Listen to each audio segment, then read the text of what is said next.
Hey VSG family, it's K-Star, and I am going to do my week 5 post-op VSG update. And if you guys saw my video earlier in the week, you know that it has not been an excellent week, but I'm happy to report that I do feel better today. Yesterday, I went and saw my primary care physician for the first time post-op, not my surgeon, my regular doctor, and I was so happy to see her. She's so awesome, and she doesn't make me feel like a lunatic, which is so refreshing. I'm afraid that my surgeon's office and I have hit a bit of a wall in our relationship. I honestly, other than to see the nutritionalist, do not really see the point in going back there because I feel like my primary care physician can follow up just as good, if not better, than they can, considering I am less than satisfied with their post-op care of my situation. I have had some issues since surgery, nothing requiring hospitalization or anything like that, but I've had a lot of issues keeping food down, keeping water down, and feeling extremely nauseated since surgery. And my surgeon's office does not really seem to be concerned about that whatsoever at all. At first, they would just say, well, you're still healing. Make sure you get all your protein in, blah, blah, blah.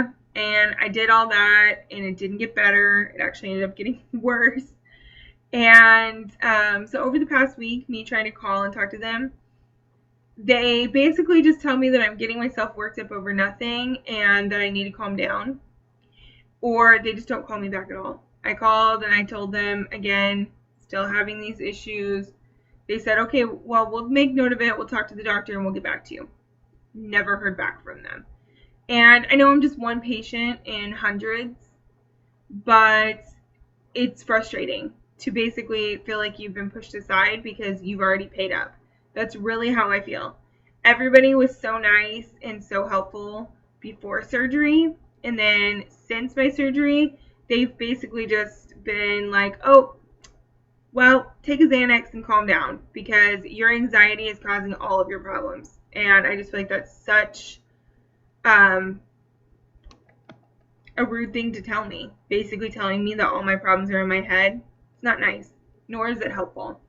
So I kind of feel like they're like, well, you paid, you had your surgery, bye, we don't care. So I had an appointment with my primary care anyway. So I went in and I spoke to her about my issues, and she was concerned that this far post-op I'm still having problems while I had a good week, and now I'm not having a good week and everything. So she listened to my stomach and she's like, well, it's definitely working. You have sounds, so that's good. But I am worried that you're very dehydrated. And then she checked my blood sugar, and we found out that my blood sugar was 63. And that's very low, apparently. She was concerned that if it got much lower, I could feel faint or that I could even pass out. So she had me drink some apple juice, and we kind of talked about my diet, and she gave me not like a structured meal plan, but some ideas on foods that I need to be incorporating outside of just meat and cheese, which is typically all I eat. Because I need to get those good carbs in, I need to get the sugars in, and I need some fiber in my life. So I'm going to have to reevaluate how I eat, and while I've been doing very low carb, I think I need to reincorporate some good carbs back into my diet for blood sugar purposes, just to keep everything up where it needs to be. So she also ordered an x-ray of my abdomen. Don't have the results from that yet, but I should either later today or tomorrow. And I do feel better today, so I think her diagnosis was appropriate with making sure that my blood sugar stays stabilized. Usually I know when my blood sugar is low, but everything feels different now. So I did not even realize that's how I was feeling, but it makes sense now. So today we're just staying hydrated and trying to keep food down and all that good stuff. So let's talk numbers. Highest recorded weight, 301.2 on June 11th. Lost 10 pounds on my 1 week pre-op diet. So June 18th, I weighed about 290. Last week, I weighed 268.4. And yesterday at my doctor's office and today on my home scale, I weighed the same, which was 260.0. So that is an 8.4 pound loss from last week. So that's kind of huge. Almost 8.5 pounds in a week. I don't expect it or really want it to continue that quickly because that would kind of freak me out. But I'm happy about it for the week. I'm good for the week. Total loss, 41.2 pounds and 90 pounds to goal. I would like to weigh around 170, so 260. We're about 90 pounds away, exactly 90 pounds away. So I am happy and excited about that. Also was supposed to go to a pool party last Saturday. Didn't go to the pool party because I was really ill. I, however, did put on a bathing suit. And I took some pictures. I know. That's the most terrifying thing you're going to hear all week. I was surprised that I was able to get into it because last year around this time when I put it on was not a pretty sight. It's my bathing suit from college, which I've been graduated from college for about 3 years now, so that tells you anything. I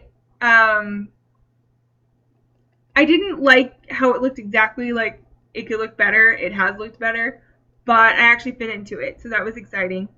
I have another bathing suit that I purchased last year when I was probably, in the 290, 300 pound range. I just wasn't recording it, so who the hell really knows. And I put that one on since, and it's getting kind of big, which is nice. I mean, it still fits, but kind of in the stomach area, it's very loose, which is nice. And I also took new measurements. June 17th was when I recorded my first measurement, so I probably lost about 10 pounds because it was the night before surgery. But here are those. I'm not going to read them all off. I'll just show you guys what they say. And my biggest loss has been in my natural waist and my hips. So as you see here, my natural waist pre-op was 44.5 and my hips were 58 inches around. My hips are definitely my largest part of my body, around the butt and everything like that. So while I have lost all over, all the numbers have gone down. The two that have gone down the most are my natural waist and my hips. So my natural waist from 44.5 have gone down to 37.75. That's pretty intense. Was not expecting that at all. We measured it like 3 times. We're like, we must be doing this wrong.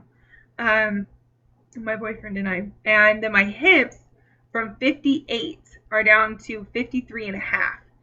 And I was really surprised because I can't really tell that big of a difference in my appearance. I really can't. There's been a few garments that I put on that seem to fit looser, but nothing is falling off of me. I still have clothes that I can't fit into or don't fit into very well. So to find out that I've lost, 6 to 8 inches off different portions of my body, I was really surprised. Really surprised. So nicely surprised, but it's almost like I'm like, am I doing this wrong? Did I measure in different places? But I wrote down everywhere that I measured so that I would remember how I did it. So I'm happy with that, surprised by that, but happy with it.